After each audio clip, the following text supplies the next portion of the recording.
இப்ப என்னன்னா DMK files வெளியிட்ட போது அண்ணாமலையினுடைய இமேஜ் எப்படி இருந்ததுன்றது தெரியும். இன்னைக்கு டிஎம்கே அதிகாரத்திலும் இல்ல.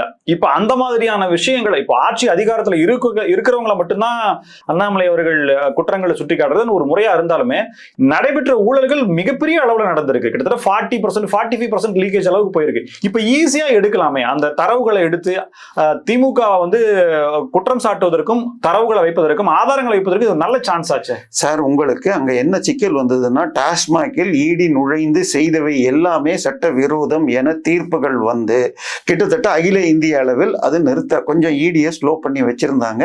நேற்றைய தினம் கேரளால திருப்பி ஆரம்பிச்சிருக்காங்க. சரியா? தமிழ்நாட்டில் 2 நாள் முன்னாடி வேறொரு வழக்கில் போய் 180 கோடிக்கு பிடிச்சிருக்காங்கன்னு பார்த்திருப்பீங்க இடி.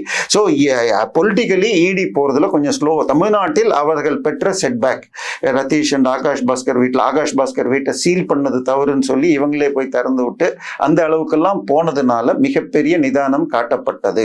ஸோ எலெக்ஷனுக்கு அது இப்போ போன எலெக்ஷன் அப்போ 2021 கேரளா எலெக்ஷனுக்கு முன்னாடி இடி பல முறை அந்த கோல்டு ஸ்கேமை ரொம்ப அளவுக்கு இது பண்ணி அது ஒர்க் அவுட் ஆகலன்னு ஒன்று எந்த ஊரில் அது இது தேருமோ அது பண்ணால் போதும். ஸோ இப்போ அது தேவையில்லைன்னு வச்சுட்டாங்க. இப்போ முந்தா நேத்தைக்கு சதீஷன், அதாவது கேரளாவில் தேர்ந்தெடுக்கப்பட்ட முதலமைச்சர் போன அடுத்த நாள் அங்க நேத்தைக்கு முன்னாள் முதலமைச்சர் ரெய்டு நடந்துருச்சு. ஸோ நேத்தைக்கு தமிழக முதல்வர் போய் பார்த்திருக்காரு. ஸோ இங்கே தொடரும்னு எதிர்பார்த்து